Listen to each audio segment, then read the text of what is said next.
मतलब इतना मैं बिल्कुल सच बताऊं, बहुत दुख होता है। मैं आप लोगों के कहने पर आप लोगों ने भगत सिंह के बारे में मालूमात दी, पूरी फिल्म थी उसके ऊपर, वो देखी। अच्छा, फिल्म वहाँ बनी, सुभाष चंद्र जो बॉस की पे भी फिल्म बनी, तो इसका मतलब है आप लोगों को आइडिया हो चुका है, आप लोगों को अवेयरनेस हो चुकी है। आपने देखा था, अब वो अभी भी यही कहते हैं कि अभी भी हमें अपनी प्योर हिस्ट्री। अस्सलाम वालेकुम, नमस्ते, सत श्री अकाल। कैसे हैं आप लोग? उम्मीद करती हूँ ठीक होंगे, खुश होंगे। मैं हूँ हज़ीका अली और मेरे साथ हैं आप क्यों हैं? अस्सलाम वालेकुम, नमस्ते, सत श्री अकाल। उम्मीद करता हूँ ठीक होंगे, खुश होंगे। दोस्तों जहाँ रहें खुश रहें, माँ बाप का ख्याल करें, क्योंकि माँ बाप में तो सब कुछ है। आज की हमारी वीडियो है, मैं हूँ हज़ीका अली और मेरे साथ हैं जलेबी मूंगफली। तो आज की हमारी वीडियो है, कैसा लिया? तो आज की हमारी वीडियो है हिस्ट्री ऑफ चोला डायनेस्टी से। स्टार्ट करते हैं अपनी वीडियो को। Let's start. इस वीडियो का टाइटल है history of Chola dynasty, Manoj Muntashir Shukla.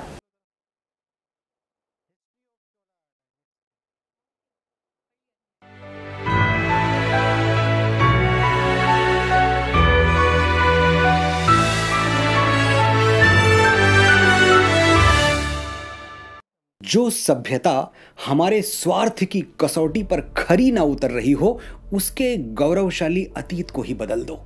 जो इतिहास हमारे एजेंडे में फिट ना हो रहा हो, उसे काली स्याही में डुबोकर मार दो। और इन दोनों के बावजूद अगर उस सभ्यता के नायकों की कीर्ति कलंकित ना हो पाए, तो उन्हें धर्म और जाति की सकरी गलियों में ऐसे उलझा दो कि वह नायक अपने ही अनुयायियों के बीच संदेह के पात्र बन जाएं। मेरी इन बातों से षड्यंत्र की बू आ रही है ना? आनी ही चाहिए, क्योंकि इसी षड्यंत्र के बल पर विदेशी आक्रांताओं ने हम पर सैकड़ों साल तक राज किया और जाते जाते अपनी विषैली मानसिकता के ये इंजेक्शन हमारे तथाकथित बुद्धिजीवियों की नसों में उतार गए। परिणाम, महर्षि वाल्मीकि, वेद व्यास, भगवान राम, परशुराम, श्री कृष्ण, ऐसे ऐसे देव पुरुष जातियों की छोटी छोटी क्यारियों में बंद कर दिए गए। उनके चरित्र के साथ कुछ अशोभनीय प्रसंग जोड़ दिए गए और षड्यंत्रकारियों ने हमें बताया क्या, ये सब तो सनातन धर्म की अवैज्ञानिक परंपराएं हैं, हम तो बस इन्हें एक्सपोज कर रहे हैं। ध्यान से अपने आसपास देखिए, ये लोग चारों तरफ मिल जाएंगे, वही षड्यंत्र रचते हुए, वही जाल बुनते हुए। ये वही लोग हैं जो 1857 के प्रथम स्वतंत्रता संग्राम को मात्र सैनिक विद्रोह मानते हैं। ये वही लोग हैं जो कभी अमर बलिदानी चंद्रशेखर आजाद को तिवारी कहने पर आपत्ति उठाते हैं, तो कभी दशमेश पिता के यशस्वी पुत्र भगत सिंह को सरदार कहने पर छाती पीटते हैं। इनकी इसी संकीर्ण सोच का सबसे ताजा शिकार हैं चोल वंश के गौरव, भगवान शिव के परम भक्त, महावीर महाराज राज प्रथम, जिनके सनातनी हिंदू होने पर पिछले कुछ दिनों से संदेह किया जा रहा है।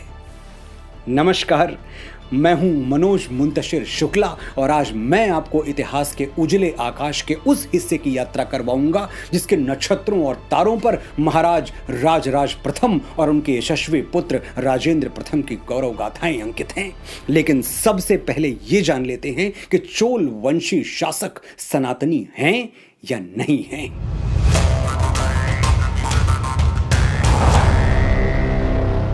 भगवान नटराज का नाम तो आपने जरूर सुना होगा। नटराज का अर्थ होता है कलाओं के स्वामी और ये नाम है भगवान शिव का। भगवान शिव तांडव नृत्य करते हैं। आप सब ने रावण रचित शिव तांडव स्तोत्रम जरूर पढ़ा या सुना होगा। लेकिन क्या आपको पता है, भगवान शिव दो प्रकार के तांडव करते हैं, रौद्र तांडव और आनंद तांडव। जब भगवान शिव रौद्र तांडव करते हैं तब सृष्टि का विनाश होता है और उस स्थिति में वे रुद्र कहलाते हैं, जबकि सृष्टि निर्माण के समय भगवान शिव आनंद तांडव करते हैं और उनके इसी रूप को नटराज कहा जाता है। ये बात मैंने आपको सिर्फ इसलिए बताई क्योंकि भगवान नटराज की जिस मूर्ति को, जिस प्रतिमा को हम बचपन से पेंसिल के पैकेट्स पर देखते आ रहे हैं या घर की पूजा वाली अलमारी में रखा हुआ देख रहे हैं, उसे इसी चोल काल में बनाया गया था। तमिलनाडु के चिदम्बरम में यशस्वी महाराज विक्रम चोल का बनवाया हुआ नटराज मंदिर आज भी अपने गौरव से पूरी दुनिया को आश्चर्यचकित कर रहा है। नाम शायद आपने पहली बार सुना है, लेकिन कभी मौका मिले तो एक बार जरूर जाइएगा वो मंदिर देखने। नटराज के रूप में भगवान शिव की ये चतुर्भुजी मूर्ति जितनी मनमोहक है उतनी ही रहस्यों से भरी हुई है। भगवान शिव एक हाथ से अभय प्रदान कर रहे हैं, दूसरे हाथ से सृजन का प्रतीक डमरू बजा रहे हैं, तीसरे हाथ में विनाश रूपी अग्नि धारण किए हुए हैं। भगवान शिव का एक उठा हुआ पैर मोक्ष का मार्ग बतला रहा है और वो अपने दूसरे पैर के नीचे अज्ञान रूपी राक्षस को दबाए हुए हैं। शिव के चारों ओर उठ रही आग की लपटें ब्रह्मांड का प्रतीक हैं और लहराते हुए सर्प कुंडलिनी शक्ति का।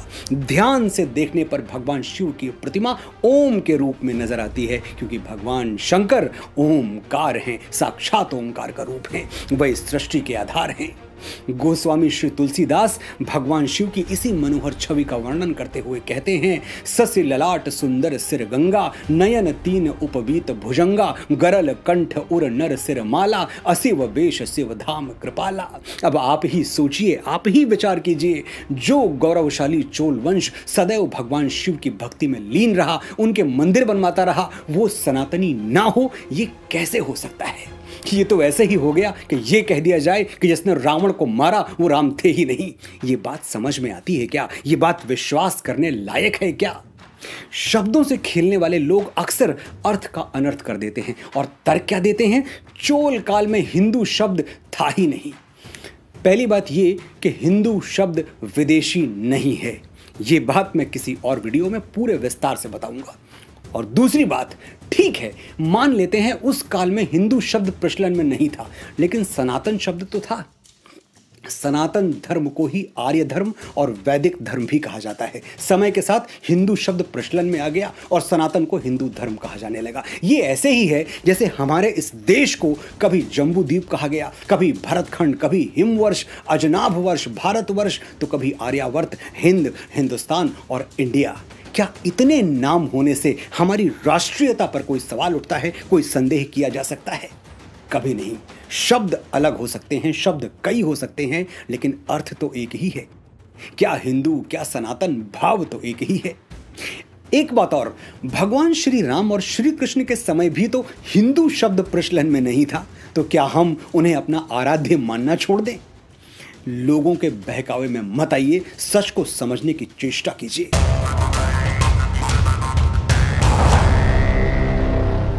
तंजौर का बृहदेश्वर मंदिर, नाम सुना है आपने इस मंदिर का? शायद नहीं। और वो इटली वाली पीसा की मीनार का, उसे भला कौन नहीं जानता। 183 फीट ऊंची पीसा की मीनार 1372 ईस्वी के आसपास बनवाई गई थी, जबकि 216 फीट ऊंचा तंजौर का बृहदेश्वर मंदिर उससे करीब 362 साल पहले 1010 ईस्वी के आसपास बनकर तैयार हो गया था। पीसा की मीनार और तंजौर का बृहदेश्वर मंदिर, इन दोनों के बीच कोई तुलना नहीं है। ये बात मैं आपको सिर्फ उस षड्यंत्र के मायाजाल को समझाने के लिए बता रहा हूं जिसके चलते सेकुलर सिलेबस के नाम पर हमें 7 समंदर पार बनी पीसा की मीनार और कुतुब मीनार तोते की तरह रटा दी गई, लेकिन तंजौर के बृहदेश्वर मंदिर के गौरव को हमारी आंखों में उतरने से रोक दिया गया। भगवान शंकर को समर्पित इस गौरवशाली मंदिर को महाराज राजराज प्रथम ने बनवाया था, इसीलिए इसे राजराजेश्वर मंदिर भी कहा जाता है। मंदिर के चारों ओर दीवारों पर लिखे शिलालेख हमारे गौरवशाली अतीत का प्रत्यक्ष प्रमाण देते हैं। ये दुनिया का एकमात्र ऐसा मंदिर है जिसे अत्यधिक कठोर ग्रेनाइट पत्थर से बनाया गया है। लेकिन आश्चर्य की बात यह है कि तंजौर के आसपास लगभग 50-60 किलोमीटर के दायरे में ना कोई ग्रेनाइट का पर्वत है और ना ही कोई चट्टान। फिर ये पत्थर आए कहां से? इस मंदिर को जिस टेक्नोलॉजी से बनाया गया है उसे सुनकर शायद आपको विश्वास नहीं होगा, और जब होगा तब सिर्फ विश्वास नहीं होगा, गर्व भी होगा हमारी संस्कृति पर, हमारी एडवांस हिस्ट्री पर। राजराजेश्वर मंदिर को सीमेंट, सरिया या प्लास्टर से नहीं, पजल तकनीक से बनाया गया है। इस तकनीक में शिलाओं को विशेष तरीके से एक के ऊपर एक रखते जाते हैं और बिना सीमेंट मटेरियल के ही ये भवन बनकर खड़ा हो जाता है। आपको लग रहा होगा ठीक है, भवन बन सकता है, लेकिन आज के जैसी मजबूती थोड़ी आएगी। आपकी जिज्ञासा सही है और इसे शांत करने के लिए मैं बस इतना बताना चाहता हूं कि यह मंदिर, राजराजेश्वर मंदिर, अब तक 6 भूकंप झेल चुका है, लेकिन डगमगाती हुई धरती भी इसके गौरव को रत्ती भर डिगा नहीं पाई। राजराजेश्वर मंदिर का सबसे आश्चर्यजनक भाग है इसका शिखर, जिसे 80 टन वजन वाले सिंगल स्टोन से बनाया गया है। हैरानी की बात तो यह है कि जिस समय ना आज जैसी क्रेन्स हुआ करती थी, ना आज जैसे रिसोर्सेज, ना संसाधन, उस युग में इस 80 टन वजनी मोनोलिथिक स्टोन को 200 फीट की ऊंचाई पर पहुंचाया कैसे गया होगा। इसके लिए 6 किलोमीटर का एक रैंप बनाया गया था और फिर हजारों हाथियों और मनुष्यों के पुरुषार्थ ने इसे ध्रुव तारे की तरह उठाकर आकाश पर रख दिया। दिन के समय में इस शिखर की धरती पर कोई परछाई नहीं पड़ती। साइंस देखिए, इस मंदिर में भगवान विष्णु की वामनावतार वाली प्रतिमा भी बनी हुई है। 2010 में राजराजेश्वर मंदिर की स्थापना के 1000 साल पूरे होने पर यूनेस्को ने इसे वर्ल्ड हेरिटेज साइट का दर्जा दिया है। कभी मौका मिले तो एक बार तंजौर जरूर जाइएगा और राजराजेश्वर मंदिर में भगवान शंकर के दर्शन जरूर कीजिएगा। ये चोल वंश ही था जिसने सबसे पहले पंचायती राज व्यवस्था की शुरुआत की थी। महाराज राजराज प्रथम ने उस काल में आज के जैसे समुद्री जहाजों का एक बहुत बड़ा बेड़ा बनाया था, क्योंकि तब भी उन्हें पता था कि one who rules the sea rules the world. अपनी नेवी के बल पर उन्होंने दक्षिण भारत में एक विशाल साम्राज्य की स्थापना की और इस अभियान को आकाश प्रदान किया उनके यशस्वी पुत्र महाराज राजेंद्र प्रथम ने। महाराज राजेंद्र प्रथम ने पूरे दक्षिण भारत में एक छत्र चोल साम्राज्य की स्थापना की और अपनी नेवी के बल पर तब के सिंघल द्वीप यानी श्रीलंका, उसके साथ जावा, सुमात्रा, मलय द्वीप यानी आज के Bangladesh, Thailand, Malaysia, Indonesia, Singapore, Cambodia तक अपने पराक्रम की पताका फहरा दी। महाराज राजेंद्र प्रथम ने उत्तर में गंगा के क्षेत्र को जीतकर गंगई कोंड चोल की उपाधि धारण की और गंगई कोंड चोलपुरम नाम का एक नया नगर बसाया। दक्षिण भारत के लोगों तक पवित्र गंगा का जल पहुंचाने के लिए चोल गंगम नाम की एक झील बनवाई, जिसमें उत्तर भारत से ले जाकर गंगा का पवित्र जल भरा गया। इसी वंश के महाराज कुलोत्तुंग प्रथम ने कन्नौज, कंबोज, चीन और बर्मा यानी आज के म्यांमार के साथ डिप्लोमेटिक रिलेशनशिप्स स्थापित की। एक लाइन में कहा जाए तो जिस प्रकार उत्तर भारत में गुप्त काल को स्वर्ण युग कहा जाता है, वैसे ही दक्षिण भारत में चोल काल को स्वर्ण युग कहा जाता है। अब ये निर्णय मैं आपके विवेक पर छोड़ता हूं कि जिस राजवंश ने भगवान शंकर की भक्ति में सैकड़ों मंदिर बनवाए हों, चोल गंगम जैसी आस्था से भरी झीलें बनवाई हों, उसे सनातनी हिंदू ना मानना हमारी आस्था पर, हमारे स्वर्णिम अतीत पर कितना बड़ा प्रहार है। आपने बड़े धैर्य से सुना, बड़े ध्यान से सुना, आपका आभार।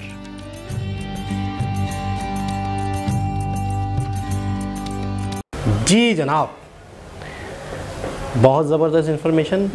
और इस राजराजेश्वर मंदिर।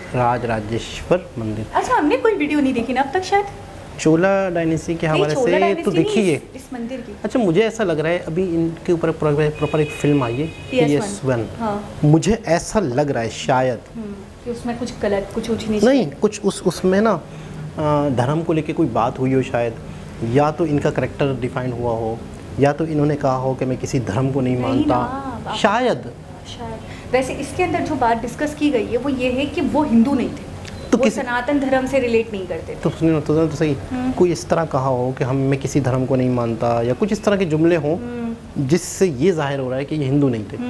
तो फिर इस पर डिस्कस हुई होगी, कुछ लोगों ने वीडियोस बनाई होगी, या हो सकता है कोई और बात हो, फिल्म के हवाले से ना हो, क्योंकि जाहिर सी बात है डायरेक्ट तो किसी का नाम नहीं लिया जाता। और फिर मनोज मुंतशिर जो हैं खुद भी फिल्म इंडस्ट्री से ही हैं, तो किसी डायरेक्टर को टोन करना, किसी राइटर को टोन करना तो एक अजीब सा हो जाता है।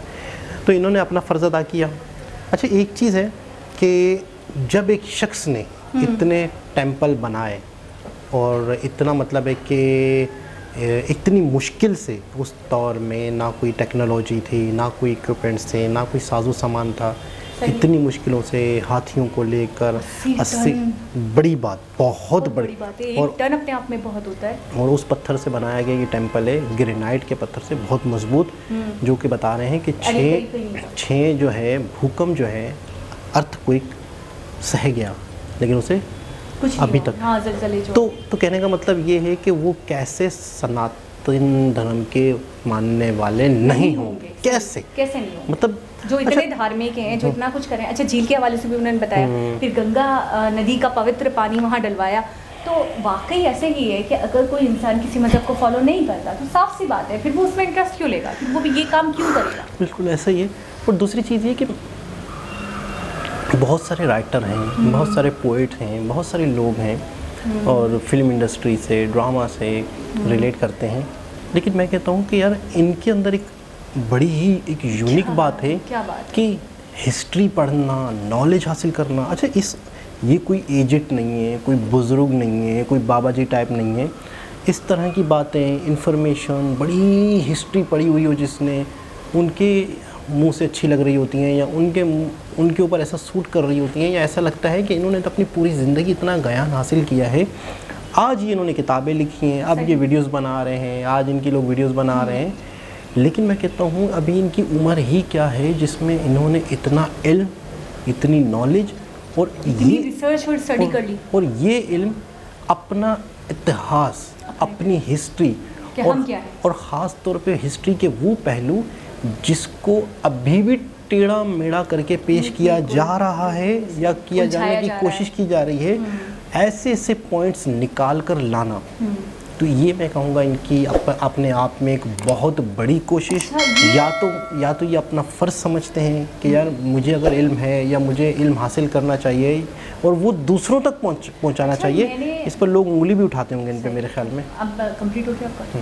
अच्छा, मैंने अक्सर 2-3 वीडियोस में पहले भी नोटिस किया है कि कोई बहुत बुजुर्ग इंसान है, वो मुझे इंडिया की हिस्ट्री बताएंगे, मैं सुनूंगी लेकिन मुझे कोई इंटरेस्ट नहीं आ रहा होता है, वो मज़ा नहीं आ रहा होता है, या फिर ये कह लें वो लगाव नहीं पैदा हो रहा होता है, लेकिन इनके अल्फाज में इतनी तासीर है। जबकि आप नोटिस कीजिएगा, आपने अभी की वीडियो में भी नोटिस किया होगा कि बहुत प्योर हिंदी में बात कर रहे होते हैं।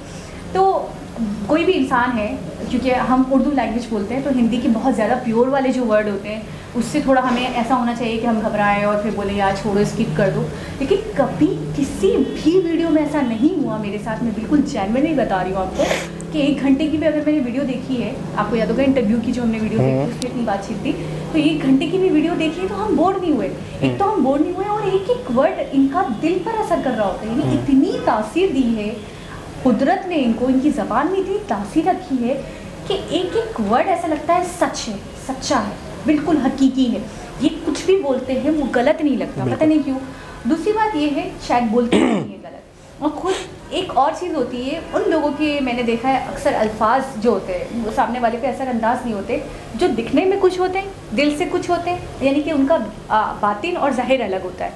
लेकिन वो लोग जो पीछे भी वही हैं, पीछे भी अपने जैसे ये हैं। अब ये जो बातें कहते हैं मुझे ऐसा लगता है ये खुद भी अमल करते हैं, ये खुद भी उसके ताबे हैं, इनको खुद भी बड़ा अफसोस होता है, इनको खुद भी अपनी चीज़ों को जानना, अपनी हिस्ट्री को जानना, अपने मुल्क के बारे में जानना, अपने इतिहास को जानने में बड़ा इंटरेस्ट है। एक और चीज़ सोचती हूँ यार, इतने बड़े लेखक हैं, कितने सॉन्ग्स लिखे हैं इन्होंने, कितनी मूवीज़ के हवाले से हमने सुना है कि कंपोज़ किया है इन्होंने बहुत सारे गानों को, बहुत सारी पोइट्रीज़ लिखी हैं। तो मैं हैरान होती हूँ कभी कभी इनके बारे में ये सोच कर कि यार ये टाइम कैसे निकालते हैं। जैसे हम जैसे लोग हैं, हम एक काम करते हैं तो हम कहते हैं यार बस यहीं फोकस कर लें, बड़ी बात है, कुछ और नहीं होगा, अभी मैं कुछ और नहीं सोच सकती हूँ। लेकिन इतनी मल्टीटास्किंग कैसे करते हैं, यानी कि इसका मतलब है एक बड़ी बात है ये, या ये शायद इस बात को साबित करती है, आवाज़ें करती है या साफ करती है कि इनको खुद बड़ा इंटरेस्ट है अपनी हिस्ट्री जानने में, तभी तो ये इतनी रिसर्च करते हैं और फिर बाकायदा एक वीडियो बनाते हैं। अच्छा, जब भी वीडियो बनाते हैं ऐसा नहीं होता कि कोई चीज़ अंडरस्टूड हम नहीं कर पाएँ, कुछ रह जाए, कुछ बाकी रह जाए, नहीं, कोई भी टॉपिक होगा उसको अच्छे से आपको डिफ़ाइन करते हैं, आपको एक एक पॉइंट क्लियर कर देते हैं। बिल्कुल ऐसा ही है। और एक तो मतलब लोगों को नॉलेज होना, लेकिन नॉलेज को दूसरों तक पहुंचाना, समझाना, ये भी हर इंसान का एक फ़र्ज़ होता है, लेकिन इस फ़र्ज़ को हर कोई समझे। और वाकई जो इंसान अगर वाकई जो दिल से बात कर रहा होता है ना, तो सामने वाले पर असर करती है। अगर जो दिल के अंदर है वही ज़बान के अंदर है तो आपको वो सच लगता है। सच वही होता है जो आपके दिल से निकले। तो आप ये कहना चाह रही हैं कि इनकी जो बातें होती हैं इतनी प्योर होती हैं और इतनी दिल पे लगती हैं, तो इसका मतलब ये है। और दूसरी चीज़ ये है कि इन्हें अपने हिस्ट्री से, अपने सनातन धर्म से, अपने कल्चर से, अपने कंट्री से बहुत शदीद, मैं बहुत का लफ्ज़ पे बहुत ज़ोर दे रहा हूँ, बहुत ज़्यादा, इसमें कोई भी शक नहीं। तो इनकी वीडियोस बहुत अच्छी लगती है और बहुत अच्छा लगता है सुन के इनको, और इनके जज्बात को, इनकी प्योरिटी को, इनकी खालिस एक अच्छा, इनकी उर्दू और हिंदी दोनों बहुत अच्छी हैं, बहुत बेहतरीन है, बहुत अच्छी हैं। बेहतरीन है। मतलब मैं ही कहूँगी जो उर्दू ये बोलते हैं वो शायद ही पाकिस्तान में भी कोई बोल सकता होगा। हमें बड़ा फ़ख्र होता है कि हम उर्दू बड़ी साफ़ बड़ी अच्छी बोलते हैं, लेकिन मैं कभी कभी जब ये उर्दू में बिल्कुल बात कर रहे होते इतने नफीस अल्फाज यूज़ कर रहे होते हैं, बहुत अच्छी, कभी कभी मुझे लगता है यार मैंने खुद ये उर्दू का ये वर्ड पहली बार सुना है। अच्छा, एक और चीज़ है, बहुत सारी वीडियोस में हमें, जैसे अभी पिछले दिनों एक वीडियो देखी थी, पिछले दिनों देखी थी जो मुंबई के हवाले से, कि मुंबई था, महाराष्ट्र बना और गुजरात बना, फिर मुंबई खुद एक स्टेट था, फिर वो मुंबई से बम्बई था सबसे पहले, किस तरीके से यहाँ लोग रहते थे, किस तरह से कारोबार होता था। तो आपको नहीं लगता कि यार थोड़ा सा हमें ऐसा लगता है कि हम कोई वो फिल्म देख रहे हैं जो पिछले दौर में चली थी, कुछ अरसे पहले, लेकिन शुक्र है कि ये वो चीज़ें हैं, या मतलब हमारा ही इतिहास है। मतलब ऐसा नहीं है कि हम किसी और के बारे में जान रहे हैं, ये यहीं पर हुआ था, सही। मतलब हमारा ही एक हिस्ट्री है। हाँ। तो बहुत ज़्यादा मतलब है कि ऐसा लगता है कि शायद वो चीज़ें, शायद हम पे ज़्यादा असर भी इसीलिए ही करता है। बिल्कुल ऐसे अभी हमारी जगह कोई चाइनीज़ बैठ कर देखे या कोई जापानीज़ बैठ कर देखेगा तो उसके दिल पे वो नहीं गुजरेगी जो मेरे और आपके दिल पे गुजर रही है। बिल्कुल ऐसा ही, ठीक है ना। जब राजाओं की बातें होती हैं, जब गुलामी की बातें होती हैं, जब अंग्रेज़ों की बातें होती हैं, जब आज़ादी की बातें होती हैं, आज़ादी की बातें होती है, जब खून बहने की बातें होती हैं, तो आपके दिल पे जो गुजरेगी, मेरे दिल पे जो गुजरेगी, जिस तरीके से इमोशंस हमारे अटैच्ड हैं, कोई और बंदा उससे अटैच नहीं। अच्छा, आप लोगों को इतनी चीज़ें पता चल गई सोशल मीडिया की वजह से, हमें तो बाद में अब पता चल रही हैं, तो मैं कहता हूँ कि वाकई बहुत बड़ी ज़्यादती है कि बहुत सारे हमारे हीरोज़ जो हैं, बहुत सारे हमारे जो असल आज़ादी के हीरोज़ थे, उनके बारे हमें नहीं पता। यार एक शख्स ऐसे थे, सुभाष चंद्र बोस जी, हिंदुस्तान की आज़ादी के लिए वो कहाँ गए, हमारे यहाँ पाकिस्तान में कोई उन्हें शख्स जानता ना हो, एक चैप्टर नहीं है उनके लिए यार, यहाँ एक लेसन पढ़ा दे। मतलब इतना, मैं बिल्कुल सच बताऊँ, बहुत दुख होता है। मैं आप लोगों के कहने पर, आप लोगों ने भगत सिंह के बारे में मालूमात दी, पूरी फिल्म थी उसके ऊपर, वो देखी। अच्छा, फिल्म वहाँ बनी, सुभाष चंद्र जो बोस की पे भी फिल्म बनी, तो इसका मतलब है आप लोगों को आइडिया हो चुका है, आप लोगों को अवेयरनेस हो चुकी है। लेकिन फिर भी मैं आपको बोलूं, अब वो अभी भी यही कहते हैं कि अभी भी हमें अपनी प्योर हिस्ट्री, रियल हिस्ट्री नहीं पता है। अच्छा, अभी भी जो छिड़म छाड़ करके गए ना, जो तबाह बर्बाद करके गए, हम वही वाली पढ़ते हैं, और ये वाली हिस्ट्री यूट्यूबर्स के जरिए फैल रही है। तो अब जो आके, अच्छा आज़ादी के 75 साल के बाद एक तरीके से चले, उनको तो फिर भी होश आ रहा है, उनको तो फिर भी अब पता चल रहा है, हम तो अब भी बंद गुमान है, अब तो हमें तो अभी तक नहीं। अब आप मुझे बताएं, अगर आप रिलेट नहीं करते इस चैनल से, मैं कहूँगा इतने बदनसीब कौम है हम कि एक यहाँ का लड़का भगत सिंह, लाहौर का, उसने अंग्रेज़ों को लोहे के चने चबा दिए, ललकार के रख दिया। ठीक है, बिल्कुल। अच्छा, आपने तो फिल्म नहीं देखी, मैं ज़्यादा रिलेट इसलिए कर रहा हूँ कि अजय देवगन वाली फिल्म है, अजय देवगन है उसके अंदर, पूरी एक फिल्म है इनके ऊपर। तो आमिर खान का भी वो मंगल पांडे है। अच्छा। तो मैं कहता हूँ कि यार अंग्रेज़ों को उन्होंने नचा दिया था, उन्होंने। अच्छा, कैसे? पता है उनकी मुझे सबसे अच्छी बात क्या लगी, जिसकी वजह से अंग्रेज़, मुझे ऐसा लगता है कि कहीं ना कहीं दिल में हार मान चुके थे कि भाई हम इसके सामने नहीं खड़े हो सकते। उनको मौत का डर नहीं था। मैंने मूवी तो नहीं देखी, लेकिन हमने 2-3 वीडियोस देखी उनके हवाले से। बड़े दलेर, बड़े बेबाक, बड़े बहादुर इंसान थे। देखिए, मौत की जब बात आती है, मेरे सामने या आपके सामने भी आए, तो हम 2 मिनट के लिए सोच लेंगे, हम 2 मिनट के लिए अपने पॉइंट से पीछे हट जाएंगे। जब आपका मकसद आप बहुत बड़ा हो, तो फिर आपको मौत, ज़िंदगी बहुत छोटी चीज़ लगती है। तो उनके साथ भी ऐसा हुआ था। उनके जो साथी थे, पता है, वो खाना नहीं खा रहे थे, मतलब एहतजाज था, उन्हें लिटा के ज़बरदस्ती दूध पिलाया जा रहा है, वो बाकायदा लड़ रहे हैं, इधर से निकल रहे हैं, वो कह रहे पानी दो, दूध दिया जा रहा है, मटके दूध के, मतलब उनके हलक में कांटे पड़ चुके हैं, मतलब पानी से उनका बुरा हाल हो रहा है। जेल में एहतजाज कर रहे हैं, हम कुछ नहीं खाएंगे, पानी मांगा, दूध पड़ा हुआ पियो, ज़बरदस्ती नलकियाँ डाल के दूध पिलाया जा रहा है, एक की डेथ हो गई। मतलब मैं बता रहा हूँ कि उनके बारे में अगर हमारे कराची, पाकिस्तान, लाहौर, पंजाब के लोगों को नहीं पता, तो मैं कहता हूँ शायद इसी की हमें सज़ा मिल रही है कि हमने उनका शुक्रिया अदा नहीं किया, और हम अपनी हिस्ट्री को भुला चुके। ठीक है ना? मैं कह रहा हूँ आप लाजमी देखें, आपको बड़ा अफसोस होगा कि यार हम। अच्छा, उनके साथ सरदार लग रहा है, तो इससे भी उनको मसले मसाइल है अंग्रेज़ों को। भाई क्या हो गया इनको, क्या किस लेवल तक चले गए ये लोग? बिल्कुल ऐसा ही है। तो एक बहुत ज़बरदस्त इन्फॉर्मेटिव वीडियो थी। दोबारा किसी और हिसाब से मुलाकात होगी, जब तक के लिए अल्लाह हाफ़िज़।